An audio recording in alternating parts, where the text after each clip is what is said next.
There's something called attachment theory, which was like John Bowlby did a lot of studies on it, and it basically says that there are like three or possibly a combination of more attachment styles, and one is secure attachment, and so like half of the population has secure attachment. Oh, hey, what's up, David? Hey guys, how you doing? Good, how are Sorry I'm late. you? Oh my goodness, I can't believe I slept in. Yeah, I don't That's know like, how. and that's all it's that 4 matters. p.m. here. So I Oh slept at yeah. 4 p.m. Yeah, I didn't go to my bed till 7:30. So I set my alarm for 11:30, 11:45, 12, 12:15, and 12:30 to make sure I got up, and I slept through all of the alarms. So I'm really, really sorry about that. No worries. We're glad that you're here. Cool. I don't know how exactly we got on like parenting from college. It was because people were talking about like getting rid of suffering and getting rid of obstacles in life, and I just feel like this was a reasonable metaphor because we actually have studies that show now that this proper attachment during, like, if you have parents that help you have less suffering, that means that as an adult you will actually be a more functioning human. And that's gonna be true for so many other things. Like, that's a parallel you can draw with so many other things. If you don't have to constantly worry about your finances, that means that you have mentally will have resources that you can apply to other things to make yourself grow as a human, to make yourself useful to your fellow humans. And it's just So one method that was like really popular in the 80s, which has been shown to be super damaging, is the cry it out method, where they just let kids cry and cry and cry, which is horrible because like to an infant or a child, like their life depends on the parent. So it is basically like life and death. That's the Ferber method. It's Ferberizing your child. I was a Ferber child. Well, I don't know. I suspect I was. And what happens is later in life, you don't form secure attachment. So you either have one, which is insecure attachment, or you have avoidant attachment, which means that you learned to like self-soothe, and like you learn that you can't rely on your parents, which is heartbreaking. I mean, they're both heartbreaking, right? Which you should never let your child cry it out. Like, just fucking hug your child. Like, you know what I mean? But that was the method that was taught. Anyway, I think this is a really interesting conversation. I still don't completely get how it relates to Where did we get to this? We were talking about, like, so people who say I had to struggle to where I'm at, right? Okay. So like I had to pay off my $200,000 in student loans. So why don't you have to? That kind of mode of thinking. But it's just, it completely ignores like the whole purpose of having a community and trying to help others. Like, the whole point is that we should be trying to help each other struggle less so that we can achieve more, so that we don't have to be stuck where we're at right now. So people who have that secure attachment are shown, they can have intimate relationships, and like it's better in the long run, right? So I find it interesting you're using the word attachment over and over again. Have you looked into attachment parenting?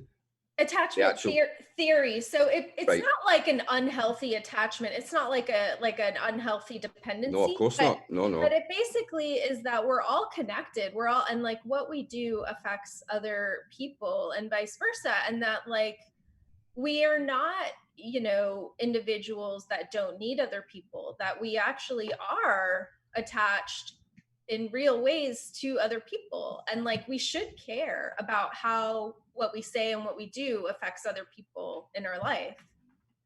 Yeah. So, yeah. Definitely. When my wife fell pregnant, she came to me with this book. She's like, I've been reading this book and this is what we're going to do. I was like, okay. But yeah, I mean, I was fascinated by it. It was attachment parenting, and we were watching a lot of videos and it's all the kind of stuff, these old wives' tales that have just been debunked now, like don't pick your kid up when it's screaming, don't let your kid come into bed with you too often. Yep. So yeah, Brody, our son, comes into our bed almost every night. every night, and it's no problem at all. He comes in 3, 4 in the morning, and he just squeezes in, and it's all good. Doesn't cause any hassle. It's fine, and it's not being like, oh, you're spoiling. That's another one, spoiling like babies.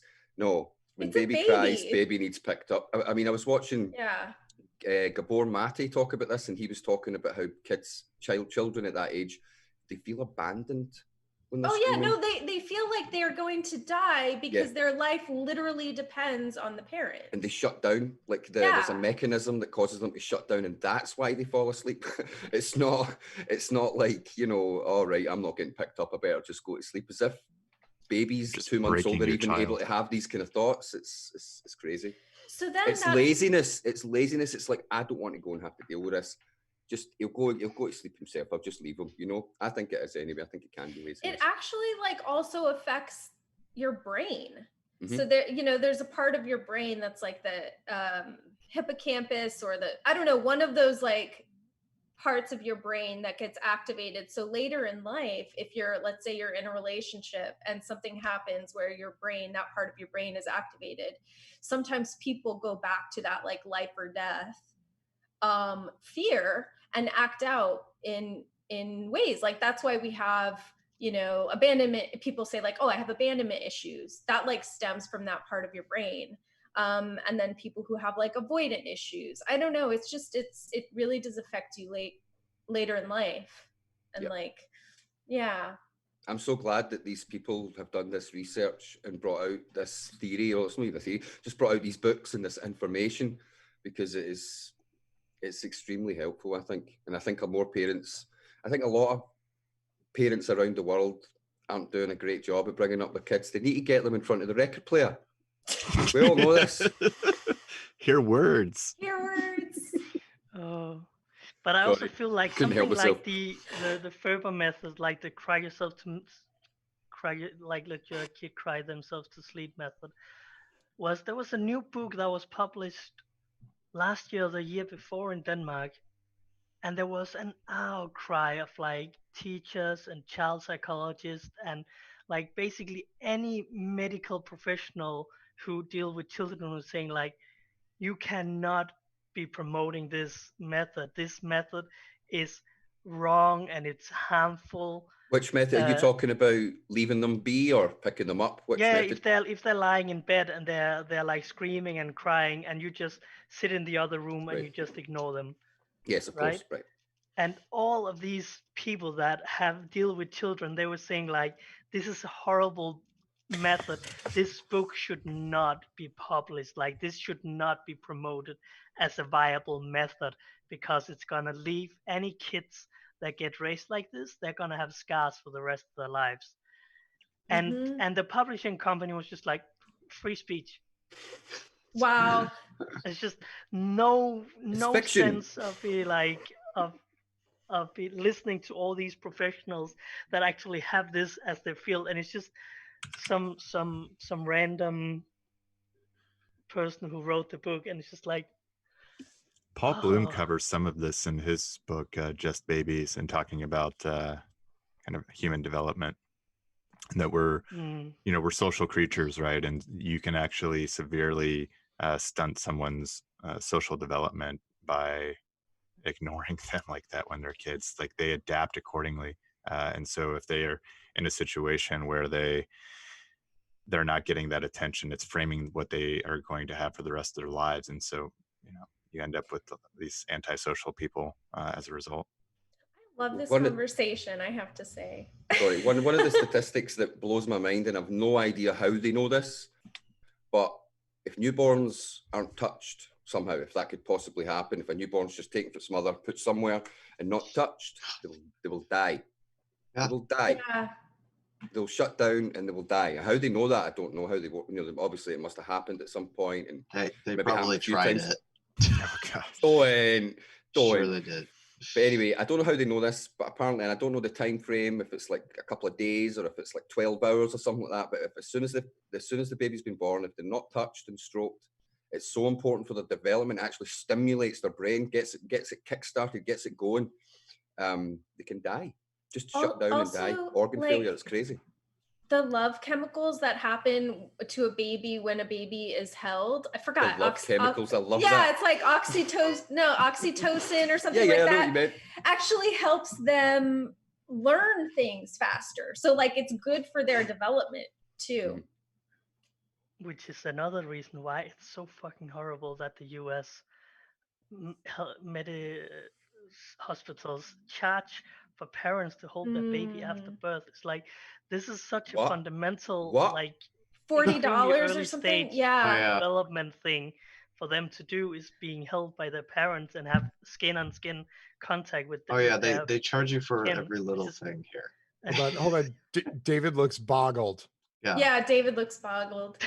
Did you not know somebody that? Could somebody find like an itemized bill, just a standard, like typical bill of like a birth in America, like how much you have to pay for every single little thing? I want to see Y'all that. don't deserve Bernie Sanders.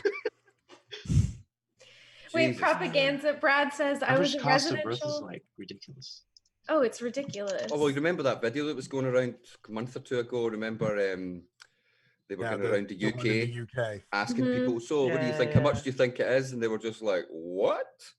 Yeah. 32,000. There you go. That's the average cost for in America to give birth. Yeah. It cost us maybe £1.50 in petrol.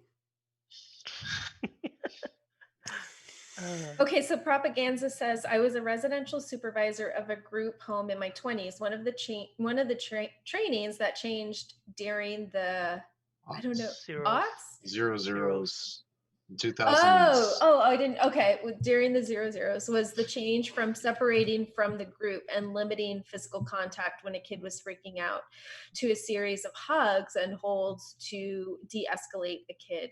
It worked so much better. The hugging and touching was so much more helpful than anything else to de-escalate a kid. Yeah. And just going back, so I read a book called Attached, which is about attachment theory, but also in relationships when we're older. And it says, and again, I don't exactly know how they got this information, but it says that half of the population is securely attached, 25% are anxious, which means that they get anxious when they feel they're potentially going to be abandoned, and then 25% are avoidant, which means that it makes them uncomfortable to get intimacy,